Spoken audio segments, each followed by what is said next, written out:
Another malakan yam ka nas dial content baroni lingwasema. Tekon ke report dang doctor very important ban nywakel. Ban je tok ke report nyam. Report nyam chala dunwo shade ni SSPDF. South Sudan People Defense Force. Deni shop ke die chakanak ka penal state. Ban right in me. Ka kora ban right ka kodan chito kam jani gwad mi shani di shogol bangon chaganekten ban joling ban right kamana chito ok rewi ka kobo wade kap ke wal gaptin denya spela yo komendan shoda laden winimi ki report dan chano tuwang na je ke report nyam kan kon we nyam wala shanga bakel ka pay baro ron kine dangro wi jendangro wi de bakel ba report me ban je linkel Chatanya nene 5 soldiers killed in attack on SSPDF base in Upper State. Chadi ni dang di chila di ni SSPDF di chakana kapanal. Ramadan la lerla kalat ke Minister of Information Kapanal State chila do nene chadi ni dang di tilet la SSPDF Shakanak ka base and kapanal base mo base SSPDF base mo teka papojo buma ka tonga payam ka panyikan kanti ke report ana shalat chikala do ne shateka bon mishiben bona mo wa chicken base chicken mark base de ni SSPDF jan godana wone dang di juke liuten kan da to jel kan kamach jana ga kore shu kan yo mu kan jok Peter Mojo akwai jaram dan la state information ke Minister of Information malal la kalat jela do ne na ka panal jane ke ta di mi te jandang jok kurun wang bakowa jane cha papojo mente ke buma KSSPDF base and ten winimi keni shwaje yan maikerun wang dara mo michalga panyikan kanti aneti jel ka mach kane da to ko kor shugo jen ma kan wech ka ta di mite jandang jokurun wang along kani mi kurje tuogo chicken SSPDF division 2 ke agwelek force ko ngai ko na agwelek tat tiken winimi kane de kono dong nyin kana jare kurmo shane kindang di shaganektin re bes kadian ka kore shune de ti shuga jian gwaza me chikala do ne konin chicken ka gujino dong de nyin ka joran chicken lat man jala de ni SSPDF ka panal kani ne de to ke de ni SPLAIO shigaman entre which ka panal state chikala do ne chicken condemn kaler kan kuma SPLAIO ler kan adwer kan shi jan tam dan de ne maka je ke de ne ataka je ko ntama tina ko queen kware gonu jeno by election ba jalat che tam go quick core kan ga kuje mo shimogwa bne wona no chine binyin kayya ana me report no be by the way SSPDF kapanal chine binyin kayya ko ne no ngai mal na mo report yen chiram dan la spokesperson jikana condemn na mo eno jega eno shina de nyom lu na score jen ta dan jikana lat ke jenono so cha de ndang bi cha kana ko gwadane me report mi shala de kan winimi kade kon di alti ke lengten na mo e report nyam ya me de kon leng ngai kon ku me SPLAIO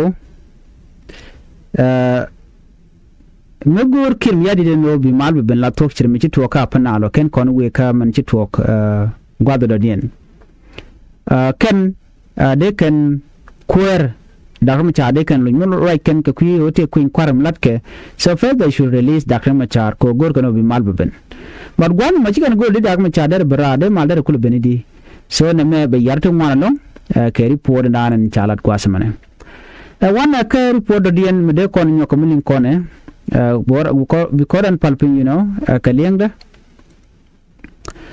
report do dien me tuoga ka tin sos dor jane chala do ne cha ne dangwal bangwan cha kan re ko dan shi tok ne dangwal bangwan di liu kan ne dangwal ngwan di ka board dit re mo to ka ton sauce ka warab state jin bana ko na kel ta dana cha to ka je ki mum choda lat and then bu kon linkel because it's very important, you know, mi kon gu kon ta dan len ngodin geje bana je guje kwa gwasame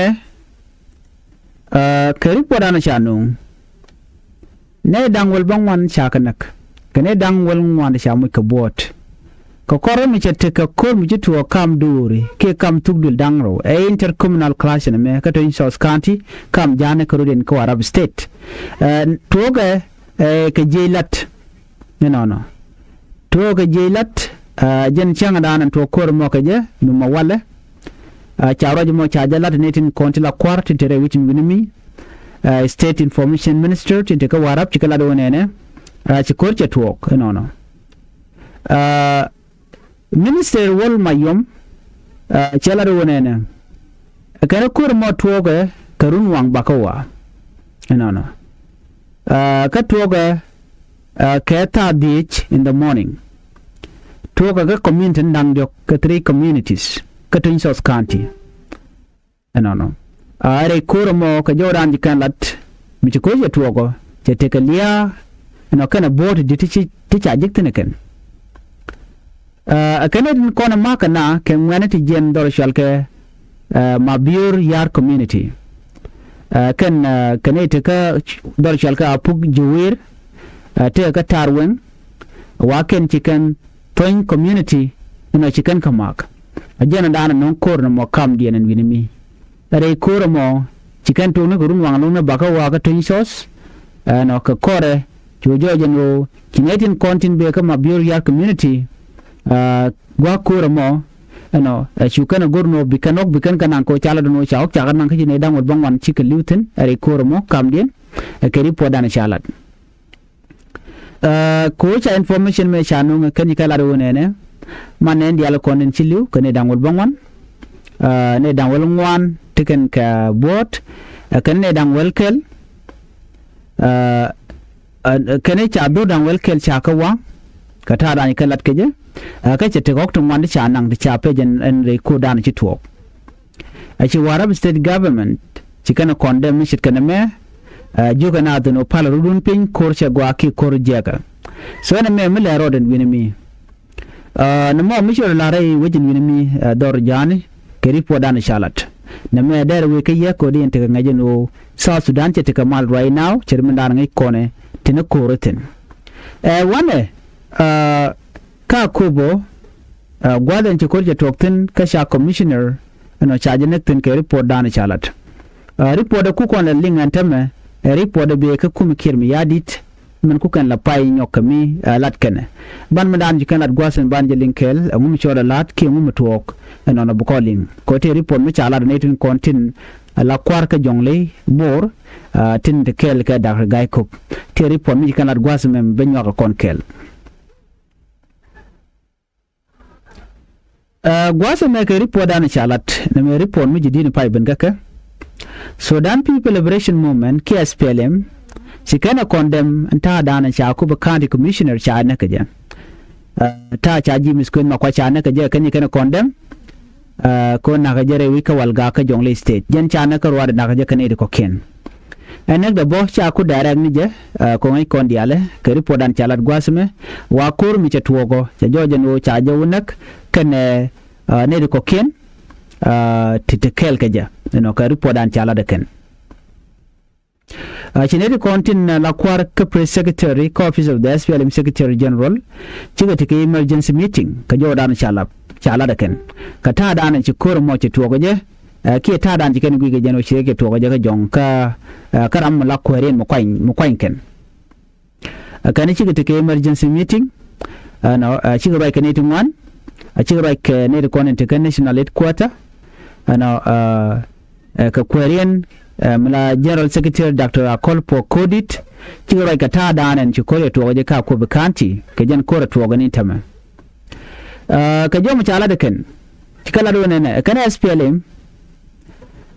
man chala ji SPLM kana ji mis queen makwach ja chuang la ran SPLM chairperson ka Kuba County ka jena county commissioner na ka jaka walga ka Kuba West ci kuma kir mi yadi ci kana condemn of course min nan ngai kone ko chajanak SPLM chairperson chajanak ka commissioner dunga Kuba County na me state mun mi be ka me kwani me so ci gaba jeno ne cha ngajin gwanu ci ne da toci gan ci tes ne gwada dan ko ci tokten kan ci lodin ta je ka ta dana chanin ne ka ripo dan be ka ci SPLM gwasme pin salpke mu yadit ci kala do ne akora kapo chon yo kan kuma SPLM ayo kani alat kana mal ka do me gwa ana roch no ripo den ne kan kon we mu dong de kon lat shi kan yoko muku kan appeal ke international community kan regional organization ke development partner and they kan mishala da ke miji to da kan condemn ta danan ci kore to waje ka walga ka cha commissioner sha na kaje te kan organization to tone shi kala da wona ne kan on behalf of chairman sepke mai yadit kan entire leadership of the SPLM kan learn just watch family dung James Queen Makwach kan ne dial ko ne yite nyen ka jakel rewi ka walga ka jodan chala da ken kan Queen Makwach ramchilet kan kel Queen Makwach ajene kan liu ko wada ka jodan kan adgwas mene kan ni chaliu kel kan ite motet la kwarba kan ci lodin jajjat kuma nan choda lat ku kan lado ne kan ku ma SPLM ayo ka ci kore ka ci ter kan ko ajala din obi akurbi ajapal no chajo me chajalat Jonglei state government amna la spokesperson nyamalo intisho charach ke media antwan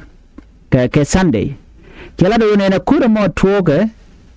kam kuma SPLM ayo kene government force la de SSPDF ke report an chelat gwasme ka kor mo to ka walga jeni kanana ngajino ping nen shop kadi shili wone man changa jeno chi ramdana commissioner chajanak walga gen take west of Akobo town tinya mar che rajo mo che jalat jeni kuma SPLM ayo shikanyin kedine SSPDF another shall come walgak anyog de je kon yala ngajbo chari pon janong pan ni pon dangro ko kor me chawal gak chaje ke de ni SPLM ayo anyog che nyog joje no cha pir bo cha nyom kap ke je kuma SPLM ayo at the same time ni ka jen gwa tor money so chikala do ne kor me bet netin content de kel ke sab ke me yadit and taken the Alan content in Winamino de Code Japel. Kuma self became a yadit, cook and a condemn Kajo Michigan Lad Guasme. Okay, a Canana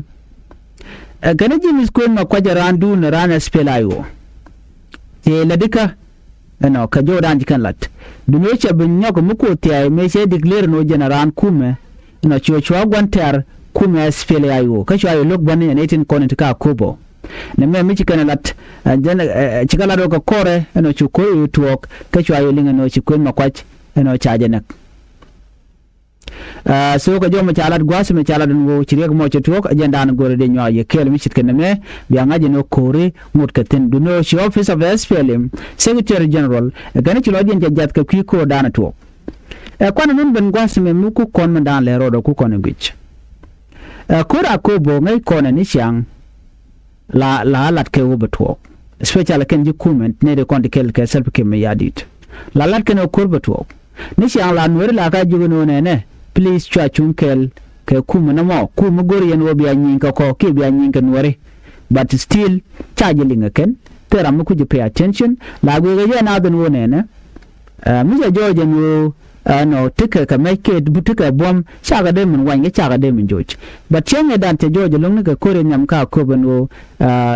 chabai ke kwet makwach ta medan me chawo chaja kevin me kap ka ko chapel chuto go no chukur me tan nyako to tame dan chirek che to go no so gor je de na tro den leller no mi changa je no rek che to why not ngu mi chijen gwadamo so kwertele mulude kwadi le jegjok men dir jan long tek duno cha ken cha je prejer ne sapike me yadit ko jin ten wanko ten gwado matalan biji nyot so ne me jere gadan cho de la no re wichin bi mi sab kon dia ngaji no de kuma sfela yo ano chike wa chikan takting mudi chikan lat keri podana chalat gwado chi korme ba kula to gaje watar gadian chikan goro tene to ngande test ne gorga na gotan kontin da kwartin kontin tin nakana ken jagan wore ko bikiliu ajan ta da tin ko kwar cha mala jeka jante ko mu to tele ko mu cha mun jek la kwar la ka nan ke la liu ordinary people bi kwar bi ko te jok ka kwar kala jo mo na me chwalet bala lokano de kana ling so ci kor me je to kono chala kor mi dit no ke report da na chalat pan no chala do ci kuma spela yo ci ren woch re wi ka walgak kwa kuje no ngum le roda but still ci kala do en wona na wukan ka wonyam ke video da na ci kana record ka cha share ka social media so na me je nan go de nya kon kel an biya te ka mal bye bye